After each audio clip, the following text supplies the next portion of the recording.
message nifuza ko dusharinga, mugabo hagati aho ndipfuza yuko tuza no gufata n'umwanya wo gusenga ukwiye. Imana irakora ibitangaza n'ibimenyetso. Sinza gufata umwanya munini, ntago nza guteba cyane mu kwigisha, ndigisha umwanya mutoya ushoboka. Uze kugerageza kunkurikirana kugira tuze no gufata umwanya wo gusengera bya bindi byose, kubera uyu munsi dukorera ibintu mwishurirwa. We walk through revelation. Duhaguruke dusome ijambo ry'Imana riri mu guharura, Numbers igice cyaho ca 27 uhere ku murongo waho wa mbere. Igitabo cyo guharura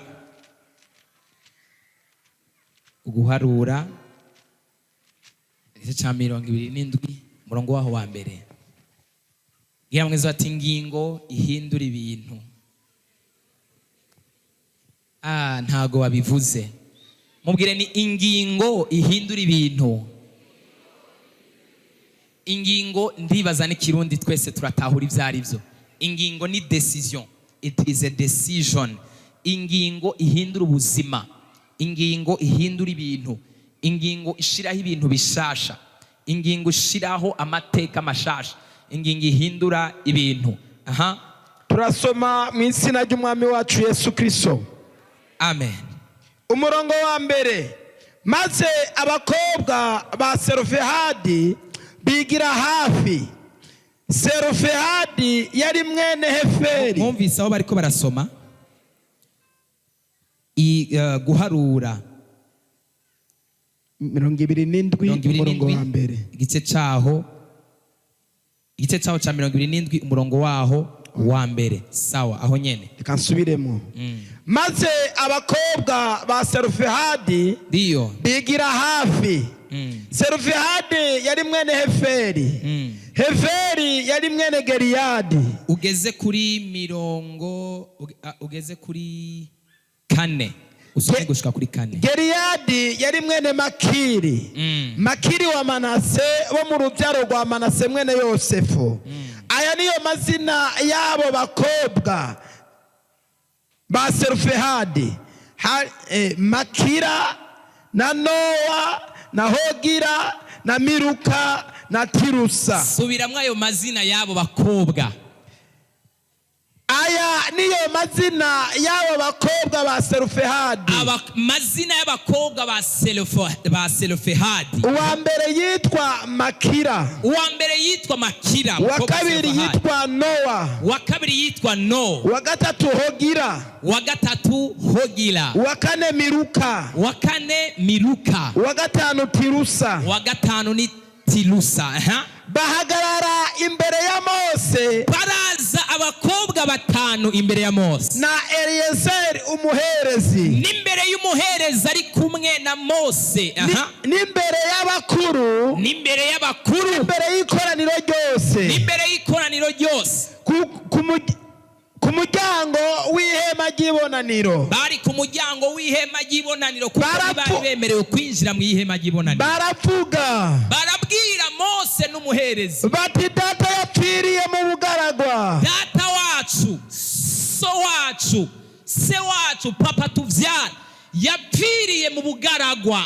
Kandi ntiyari muri rya koraniro ry'abifatanije na Kora kugarariza Uhoraho. Kandi ntiyigeze aba muri rya koraniro ry'abifatanyije na Kora kugarariza Uhoraho. Ariko yapfiriye mu byaha byiwe ubwiwe gusa. Ariko yazize ibyaha byiwe, yapfiriye mu byaha byiwe bimuraba we, ariko ntago yigeze ahagararana na babandi bapinze Uhoraho bagiye ku ruhande rwa Kora. Kandi nta bahungu yasize. Kandi nta bahungu yabyaye, nta twana tw'uduhungu yabyaye.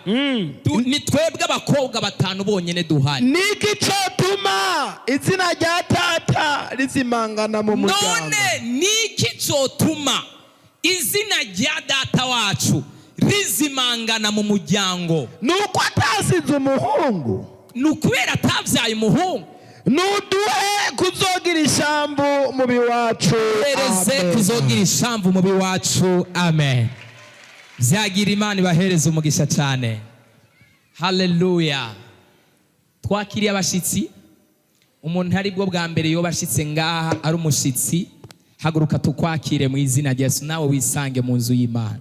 Ari bwo bwa mbere, ubwa mbere na mbere uhonyoye muri kino kibanza. Dukomere Imana amashi menshi kubw'abashitsi. Yesu abahezagire cyane. Haleluya. Abashitsi beza, turakunda abashitsi, n'izo ntebe turazibagabiye, ariko ntimuzitware, muzoza muzisanga ngaha minsi yose nizi wanyu. Imana ibahereze umugisha. Yesu abagirire neza. Aho Yesu agenderera abandi, namwe abagenderere mu izina rya Yesu. Dukomere Imana amashi menshi cyane. Haleluya. Okay, reka twinjire mu ijambo ry'Imana. Ndagomba kugenda slowly kugira ngo tuze gutahura neza ijambo ry'Imana. Imana idufashe cyane gose. Haleluya. Haleluya. Iri zina Selofahadi muri fati. Bano bakobwa n'abakobwa batanu. Nariko ndasoma Bibiliya, numva ijwi ry'Imana riravuganye nanje kuri iyi message. Hanyuma Imana itangura kumbwira amajambo y'uyu munsi. Nimba hari abakobwa banezereje, nimba hari Bibiliya nasomye muri iyi minsi, nkumva abantu banezereje, ni bano bakobwa b'uyu muntu yitwa Selofahadi.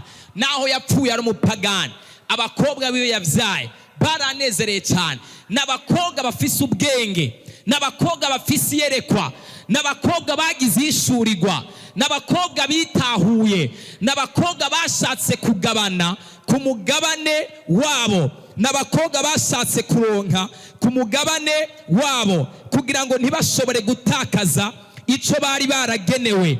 Baravuze ngo nibyo, twebwe abandi bariko baragabana ibibanza. Kino gihe cyari igihe muri Isirayeli Mose yari karahereza abantu ibibanza. Bageze mu gihugu cy'isezerano, Mose atangura guhereza abantu ibibanza. Bamwe akababwira ni mwebwe mugende mwiriya miryango, abandi akabwira ni namwe mugende mufate iriya misozi, abandi akabwira ni namwe mugende mufate biriya bibanza.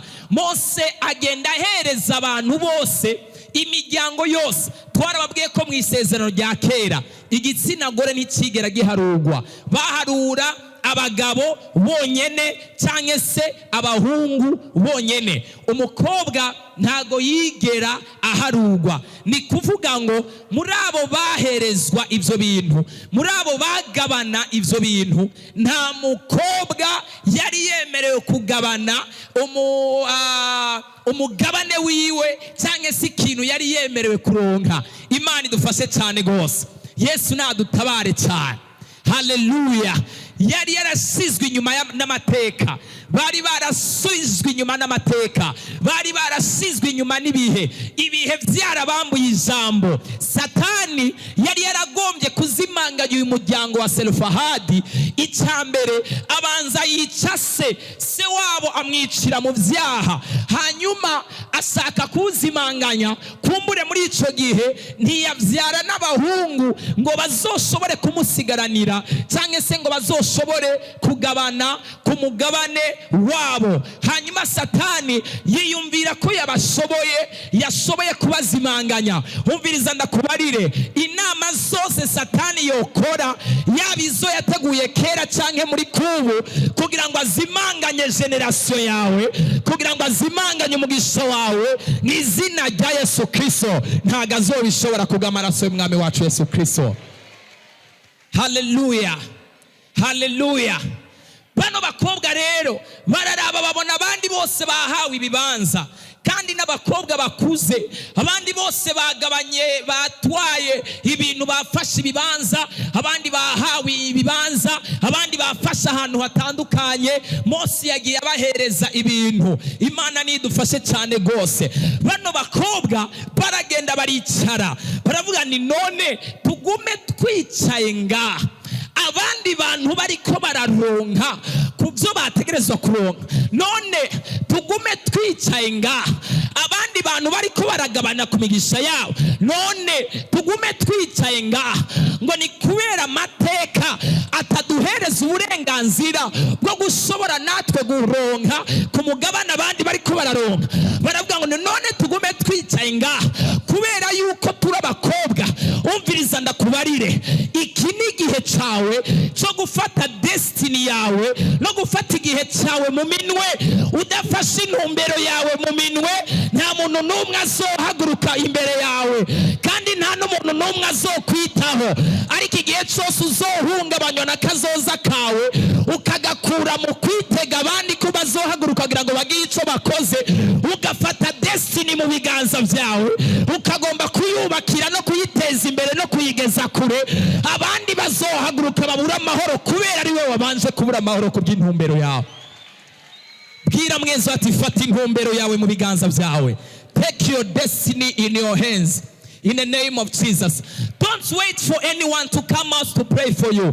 Nturindire umuntu azova hariya ngo araje kugukomeza. Tegerezwa kubanza kwikomeza no kwiremesha wewe ubwawe.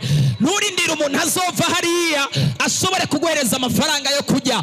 Tegerezwa kurondera wewe kuntu ushobora gufungura, abandi baze kugufashiriza aho ugeze. Nturindire abantu baza kuguhereza ifashanyo. First work it for yourself. Hallelujah! Ndashima Imana kumbure ko nshobora kuba mfise abantu bansengera, ariko nta muntu n'umwe nshobora kurindira ko aza kunsengera. Jewe ubwiwanje ndafise alamu, ndazi intumbero yanje, ndazi assignment yanje, ndazi iyo ndiko ndaja, ndazi ibyo ndimwo, ndazi iby'Imana yampamagariye, ndazi uwo ndiwe mu isi y'imhemo. Ntegerezwa kuvuga ntutegerezwa guhagarika ibyo kujya for some days, ubanza uhagarike gufungura. Nawe ufise abasenzi bariko baragusengera ni byiza, nawe ufite ishengero riko ragusengera ni byiza. Banza uhagarika ibyo byose, banza usengera igikorwa, banza usengera umurimo. Abaririmbyi bariko barasengera korari, ariko korari irimo mu ntumbero yawe nayo. Abaririmbyi bariko basengera ishengero, abasenzi bariko basengera ishengero, abandi bariko basengera ibitandukanye. Ibyo byose naho bariko barabisengera, wewe biri mu biganza byawe. Ntago mpfa kurindira ngo abandi bapfe gusenga, jewe mfata intumbero yo kubisengera mbere yuko hari n'undi muntu n'umwe ashobora kubivuga. Imana ifashe cyane rwose. Bwira mwese ati fata intumbero yawe mu biganza byawe. Take charge of your destiny. Imana ifashe cyane rwose. Hallelujah, hallelujah. Agatirano kaza. Now you need to take charge of your destiny. Utegerezwa kubanza gufata intumbero yawe ukayifata mu minwe. Don't wait for those who will come to save you. Banza ureke kurindira abantu bazoza kukumviriza no kuguhoza amarira. My dear, bashobora kuza agahinda na depression byaragutsinze mu nda. Bwira Yesu Kristo abanza guhanagura amarira. Strengthen yourself. Banza wikomeze. Hallelujah! Mana ndarindiriye umuntu mpuzana wa mpoza amarira, ndari umuntu mpuzana wa mpoza amarira, ndarindiriye umuntu mpuzana wa mbere igisubizo. Okay, ni byiza sinakubujije, ariko tegereza kubanza gufata mu ntumbero ubuzima bwawe ukabushira mu biganza byawe. Banza wihoza amarira, banza wiremesha. Birambwira ngo Dawidi ariremesha yisunze Imana yiwe. Imana iguhereze gukomera mu izina rya Yesu. Praise God. Reka tugaruke mu ijambo ry'Imana. Bano bakobwa batanu nabakunze cyane. I loved these girls. Yesu natfashe cyane gose. Baravuga ni why abandi bariko baragabana ku byo bariko barahabwa. Kubera iki twebwe? Kubera ko nta muhungu papa yavyaye. Bataravuganireka tugende kwa Mose kumuhereza mukuru. Imana idufashe cyane gose. Umviriza ndakubwire, ibibazo byawe n'amageragezwa yawe n'ingorane zawe nutabanza kuziterura wewe nyene ngo uzizane imbere y'Imana, nturindire undi muntu azopfa kuza kukuririra aho nyene. Banza ufata ibyiwawe, banza ubizane ku Mana. Nivyo uraza ngaha tukagusengera, ariko wagize ubushake bungana gute bwo guheba ishuka kwa Mungu kugira ngo uje gusenga, bwo guhagarika ibindi kugira ngo uje gusenga? Hari abantu benshi cyane Satani afatira hariya akababuza kugenda kwegera umuherezi, kandi kumuhereza ariho hari inyishu n'igisubizo cy'ubuzima bwabo. Satani akabafata bakaguma biremesha bisunze ivyo. Iyo baza kuba abandi bano bakobwa bari kuvuga ngo nta kundi, nta muhungi wacu dufise, reka twiyakire, nibwo buzima bwacu, nibyo bihe byacu, nibwo buzima bwacu, reka twiyakire dupfe turabakene, nibyo twateguriwe, nibyo Imana yaduteguriye. Hariho ibindi bintu atari umugambi w'Imana, ariko ari inama za Satani, ariko ari imigambi ya Satani. Imana yo mu ijuru imbabarire, iguhereza ubushobozi. Ikintu cyose kitava ku Mana Satani yateguye ku buzima bwawe, Imana igihagarike. Haleluya! Bari kuvuga ngo reka tuvyakire nta kundi, bari kuvuga ngo reka twiyakire nta kundi. Nkuko ari abantu bamaze kwakira ibyago bamwe na bamwe nga, nkuko ari abantu bamaze kwakira ubuzima. No, ubwo buzima bw'icyaha ntago ari Imana igushakamwo, ubwo buzima bw'amarushwa ntago ari Imana igushakamwo. Nimba ugwaye nibisigura ko Imana ishaka kugwara, nimba ukenye nibisigura ko Imana ishaka kukena, nimba uboshwe n'ubusambanyi nibisigura ko ari ko Imana ishaka, nimba uboshwe n'ibitero bitandukanye ntago bisigura ko ari iby'Imana ishaka. Utegerezwa guhaguruka kugira ngo Imana nayo igire icyo ikoze kandi ihaguruke ku buzima bwawe. Tela haleluya! Imana idufashe cyane gose, Yesu nadutabara. Haleluya! Utegerezwa guhaguruka, you need to stand. Utegereza guhaguruka, ugahagurukira ubuzima bwawe, ugahaguruka kugwana, ugahangana n'abadayimoni. Bivuga ngo wenda bahaye ububasha bwo guhonyora inzoka na scorpion no kwica ikintu cyose cyo mwisi mwijima, muzoga ibyica ntacyo bizobagira. Hari ububasha Imana yatanze, utegereza kubwakira ukabukubitisha Satani, utegereza kubwakira ukabukubitisha abadayimoni, utegereza kubyakira ukabukubitisha ayo majwi ariko araguca intege, utegereza kubwakira ukabukubitisha amajwi ariko araguca ivuto, utegereza kubwakira ubwo bushobozi bw'Imana. Haleluya! Bano bakobwa baca baragenda ari batanu, ntibasiganye. Baravuga nti tugende tuvuge ikibazo cy'iwacu. Baragenda kwa Mose, baravuga ni Mose, dufise ikibazo. Birashoboka ko bari ko bararira, abakobwa kugira ngo bakudugirize bigumbagumba bararira. Imana idufashe cyane gose. Haleluya! Igihe kimwe umukobwa yageze ahantu, baramubaza ngo ufise ikibazo nyabaki, atatangura kurira, ataravuga n'ikibazo afise. Hanyuma bari kumwe n'undi muntu ari ku ruhande, baca baravuga nti uyu mukobwa baramurenganya, uyu mukobwa baramurenganya, araba ari kararira, uyu niwe yakoze amakosa. Imana idufashe cyane gose. Nta nubwo bari bwumve ibibazanye, nta nubwo bari bwumve n'ufise ibibazo, nta nubwo bari bwumve n'uwakoze ikibazo, ariko n'uwagize ikibazo umukobwa acararira. Umuhungu nawe aguma yimereye uko avuga ni nibiki. Umukobwa ararira, batarabumviriza bacavuga uyu mukobwa ararenganywa, uyu muntu niwe yamugiriye nabi. Imana idufashe cyane gose. Zumenya gukoresha ibikoresho ufise mu mwanya ukwiriye mu izina rya Yesu. Haleluya! Haleluya! Imana idutabare cyane gose. Baragera imbere ya Mose, bamaze gushikira Mose, baramubwira Mose, turafise agahinda. Mose, uri umuvyeyi wacu Imana yadusigiye, ntago tugifise papa wacu. Papa wacu yarapfuye, ntago akiri mu mubiri, ni wewe dusigaranye. You are the only father who we have now. Nta wundi dufise. Mose atarabwa ngo muze, ahamagara abaherezi, arabwira ngo hari ikibazo kibonetse. Atabwira n'abandi bakuru, muze muve mu ihema ry'ibonaniro, muze twumvirize kino kibazo. Bano bakobwa baduhagurukiye, Imana yo mu ijuru iguhereze guhaguruka, kandi ijwi ryawe rigere mu ijuru, ijwi ryawe rinyeganza intebe y'Imana, ijwi ryawe ribuza amahoro Imana, ijwi ryawe rihagurutsa abamarayika, ijwi ryawe rihagurutsa ubutabazi bwihuse, ijwi ryawe rihagurutsa amafaranga, ijwi ryawe rihungabanya abakomeye, ijwi ryawe